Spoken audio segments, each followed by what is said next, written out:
আসসালামু আলাইকুম রহমতুল্লাহি বরকাতু। আলহামদুলিল্লাহ আলহামদুলিল্লাহি রব্বিল আলামিন।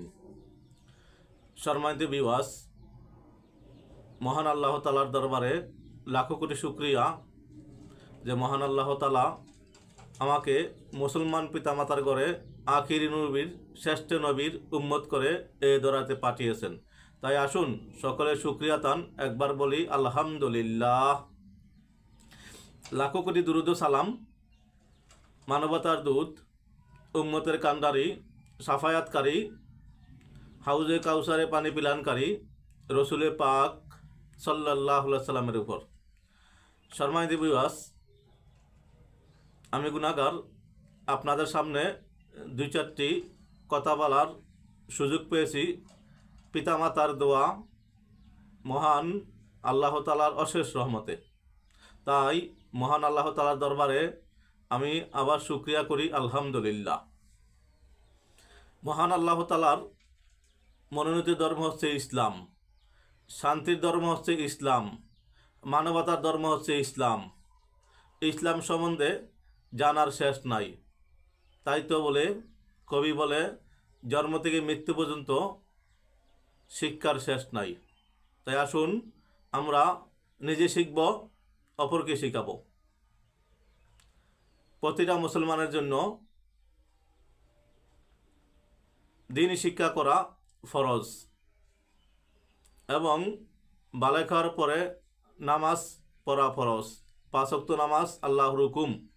এই 5 ওয়াক্ত নামাজ প্রতিদিন 5 বার আদায় করিতে হয়। এই 5 ওয়াক্ত নামাজ কোত্থেকে আসলো, কিভাবে আসলো? এটা চলতেছে পবিত্র মাস মেরাজুন নবী সাল্লাল্লাহু আলাইহি সাল্লাম। এই পবিত্র মাসে রাসূলে পাক সাল্লাল্লাহু আলাইহি সাল্লাম ঊর্ধ্বগমনে মহান আল্লাহ তাআলার সাথে সাক্ষাৎ করিতে গিয়েছেন। মহান আল্লাহ তাআলা তাকে মেহমান স্বরূপ নিয়েছেন, মহান বন্ধুর সাথে কথা আলোচনা করেছেন এই পবিত্র রজনী।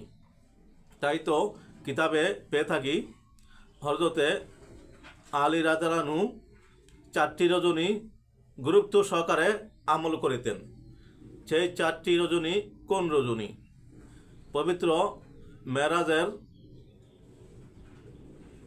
27 তারিখ রজনী এবং পবিত্র শাবান মাসের 15 তারিখ রজনী এবং রমজান ঈদের রজনী এবং কুরবানি ঈদের রজনী।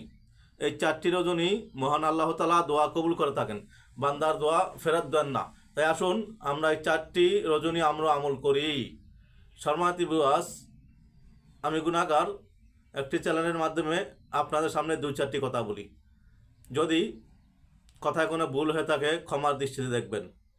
তাই আসুন অদমের চ্যানেলটি সাবস্ক্রাইব করি, শেয়ার ও লাইক করে পাশে থাকার জন্য আহ্বান করছি। নিজে যা জানি অপর ভাইকে জানিয়ে দেওয়ার জন্য অনুরোধ জানাচ্ছি। সম্মানিত বিওয়াস, এই পৃথিবীতে বহু কিতাব আছে, বহু কিতাব আমরা পড়ি। বর্তমান যুগে অনলাইন যুগ, মোবাইলের যুগ, এর মাধ্যমে কিতাবাদি হাতে নেই না। দুঃখের বিষয়, অনেক মানুষ কোরআন তেলাওয়াত করে তা মোবাইল হাতে নেয় না, কোরআন শরীফ হাতে নেয় না, সে মোবাইলের মাধ্যমে কোরআন তেলাওয়াত করে। এতে কোনো দোষ নাই, তবে সওয়াবের ঘাটতি হতে পারে। কেননা পবিত্র কালামুল্লাহ শরীফ যদি কেউ অজু করে ধরে একটি চুমাও দেয় তাহলেও তার নেকি।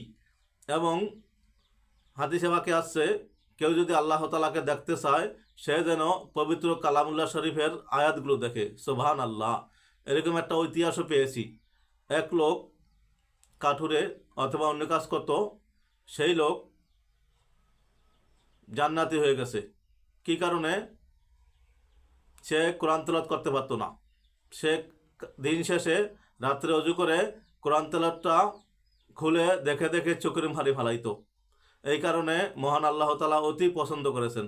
তাই আসুন আমরা যারা পড়তে পারি না অন্তত অজু করে সওয়াবের নিয়তে একটু কোরআন শরীফটা চুমা দেই এবং আয়াতগুলো দেখি। মহান আল্লাহ তাআলার পবিত্র বাণীর আয়াত কত না মধুর। সম্মানিত বিওয়াস, আজকে আমরা যা জানলাম তা অপরকে জানিয়ে দেব। আসুন আমরা 2-4টি কথা আরও শুনি। দিনী ভাইয়ের হাজত পূরণের ফজিলত। ভাইয়ের হাজত পূরণের জন্য বের হওয়া কত যে ফজিলত, যদি জানি তাহলে আরও হবে তা মধুর।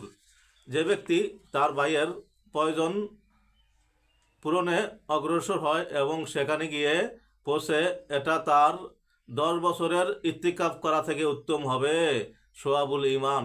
সুবহানাল্লাহ, সুবহানাল্লাহ।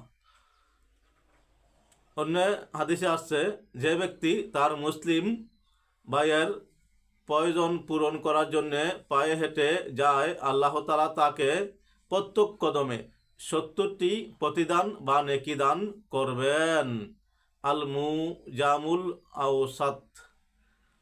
অন্য হাদিসে আসছে, যে ব্যক্তি কোনো মুসলিম ভাইয়ের প্রয়োজন পূরণ করতে গিয়ে এগিয়ে যায় এবং পূরণ করে, তার জন্য একটি হজ ও একটি উমরাহর সওয়াব অবধারিত হয়ে যায়। আর প্রয়োজন পূরণ করতে সক্ষম না হলে একটি উমরাহ সওয়াব অবধারিত হয়ে যাবে। জামউল জাওয়ামি। ওপরে হাদিসে আসছে, হযরত যখন কোনো ব্যক্তি 2 জনের মধ্যে মীমাংসা করার জন্যে বের হয়, ফিরে আসা পর্যন্ত তার জন্যে ফিরিস্তারা দোয়া করতে থাকে আর তাকে কদরের রাতের সমান প্রতিদান দেওয়া হয়। সুবহানাল্লাহ। যে ব্যক্তি তার আপনজন অথবা আত্মীয় স্বজনের খোঁজ খবর নেয় এবং তাদের সান্ত্বনা প্রদান করে অথবা তাদের সালাম প্রদান করে, মহান আল্লাহ তাআলা তাকে 100 শহীদের মর্যাদা দান করবেন। সে তাদের কাছে পৌঁছার জন্যে যে কদম ফেলেছে তার প্রতি কদমে 40,000 নেকি দান করবেন। প্রতি কদমে 4 কোটি গুনাহ ক্ষমা করে দিবেন, 4 কোটি মর্যাদা বৃদ্ধি করে দিবেন এবং সে যেন 1 লক্ষ বছর ইবাদত করেছে। নুজহাতুল মাজালিস। সম্মানিত ভিউয়ার্স, আমরা মুখে যা বলি, কাজকর্মে তা করা বড় কঠিন। তাই আসুন আমরা নেক নিয়ত করি। হাদিসে আসছে, নেক নিয়ত করা মাত্র সওয়াব লেখা হয়। এই কাজটি সম্পন্ন হলে আরও সওয়াব বৃদ্ধি হয়। তাই আসুন আমরা নেক নিয়ত করি, নেক নিয়তে কারো উপকার করি। কারো উপকার করতে না হলে অন্তত অপকার করব না। অপরটি হাদিস জেনে আজকের মতো সমাপ্তি করব।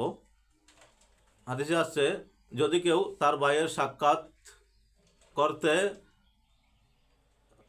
বের হয়, 70,000 ফেরেশতা তার অনুসরণ করে এবং তার জন্য দোয়া করে, হে আল্লাহ, নিশ্চয়ই সে আপনার সন্তুষ্টির জন্য তার সাথে সম্পর্ক রক্ষা করেছে, সুতরাং আপনি তার সম্পর্ক রক্ষা করুন। এতে দিয়ে বুঝেছি কি, যে যদি কারোর সাথে সম্পর্ক রক্ষা করার উদ্দেশ্যে ঘর থেকে বের হয়, তার সাথে আলোচনা করে সম্পর্ক রক্ষার্থে, আজ আমরা দেখি ভাইয়ে মিল নাই। ভাইয়ের সাথে ভাইয়ে 30 বছর 40 বছর কথা বলে না, মার সাথে কথা বলে না, সন্তানের সাথে কথা বলে না। কেন রে ভাই?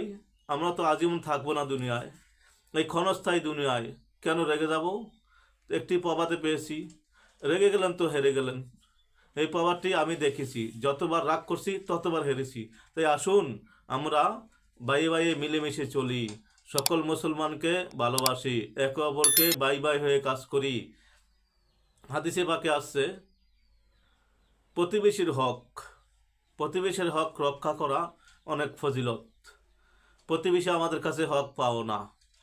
যেমন মুসলমান ভাই আমার কাছে 2টা হক পায়, এক হচ্ছে মুসলমান ভাই হিসাবে, আর একটা হচ্ছে প্রতিবেশী হিসাবে। আর অন্য ধর্মের লোক সে একটা হক পায়, সে আমার প্রতিবেশী। তাই আসুন আমরা ইসলামকে ভালোবাসি, ইসলামকে জানি, সম্পর্ক রক্ষা করি। অপর এক হাদিসে আসছে, সম্পর্ক ছিন্নকারী জান্নাত পাবে না, জান্নাতের গারানো পাবে না। তাই আসুন আমরা সম্পর্ক ঠিক রাখি, সদা সর্বদা ইসলামকে ভালোবাসি। সম্মানিত ভিউয়ার্স, যদি কথাগুলো একটু উপকার মনে হয়, অবশ্যই সাবস্ক্রাইব এবং পাশে থাকা বেল আইকনটি ওপেন করে রাখবেন, যেন পরবর্তী ভিডিও পেতে কষ্ট না হয়। শেয়ার ও লাইক করে অপর ভাইকে জানিয়ে দিন। সকলের জন্য দোয়া করে আজকের মতো এখানেই। আসসালামু আলাইকুম রহমতুল্লাহি বারকাতু।